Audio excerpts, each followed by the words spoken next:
nandito pa lang po ako. Distansya pa po tayo mula dyan sa punong baliti na yan.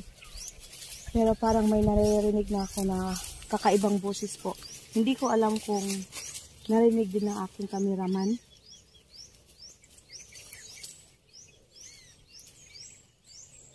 Parang may mga malalaking boses po na nanggaling po sa baliting yan.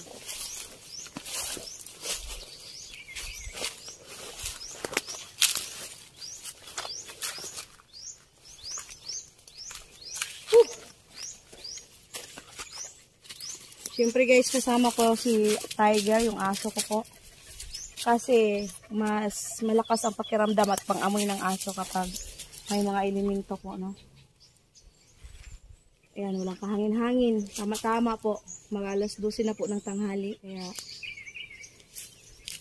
hindi magandang i-story.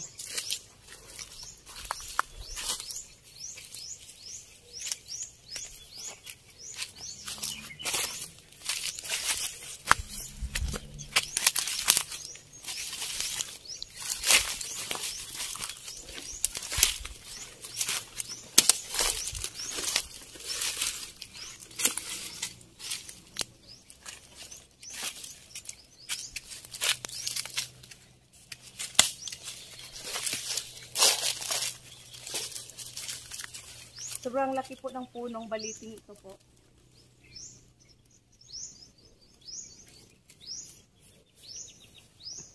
Kung may naninirahan man dito, pasensya na kayo kung magambala po kayo ngayon. Ito po ay bahagi lamang po ng aking eksplorasyon. Sana huwag kayo magalit.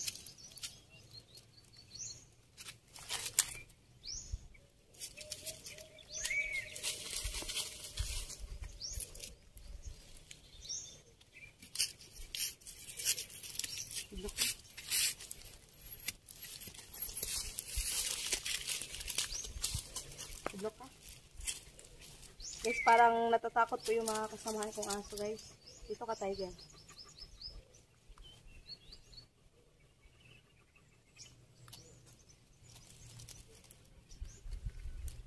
Lapit na.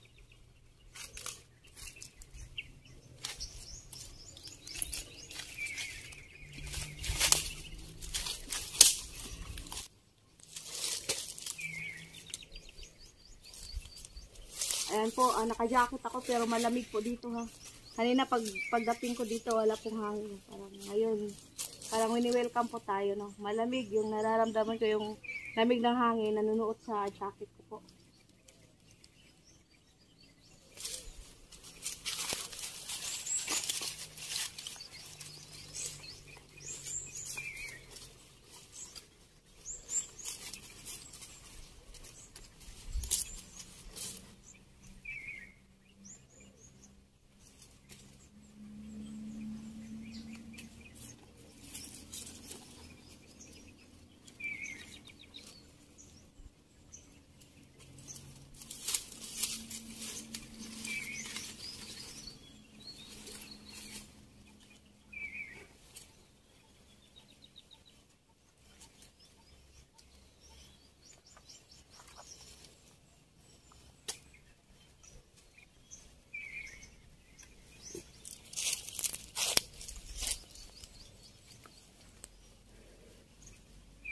Maraming salamat po sa pagtanggap. Bilang hain po, maghahandog din po ako ng aking pasasalamat at tanggap niyo po ako at pumunta ako dito na nararamdaman ko naman po na hindi kayo mabagsik.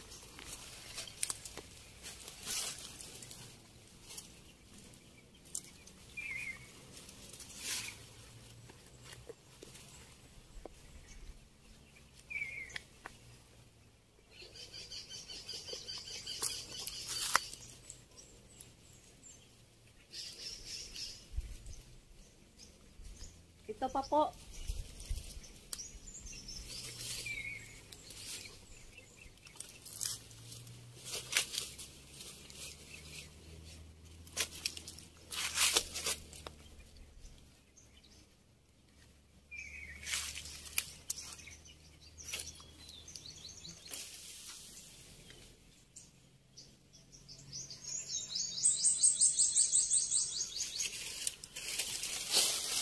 Buddy.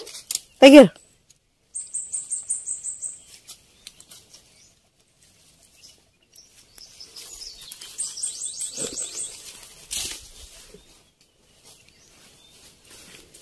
Sige po at tayo magpapaalam. Tingnan na sa ibabang bahagi po. Nako, yung dalawang aso ko. Tiger!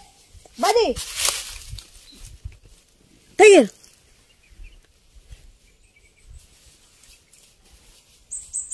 Patay. Buddy!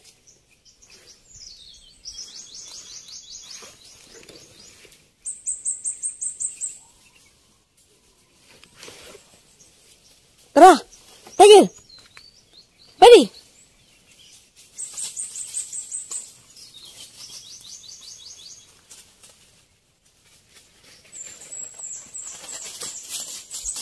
Tara na. Tara na. Tara.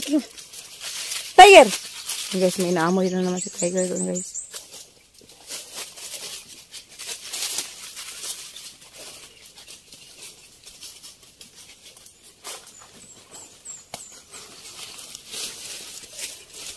Maraming salamat po sa inyong pagtanggap sa akin at hindi niyo naman po natapon tong handog ko po sa inyo.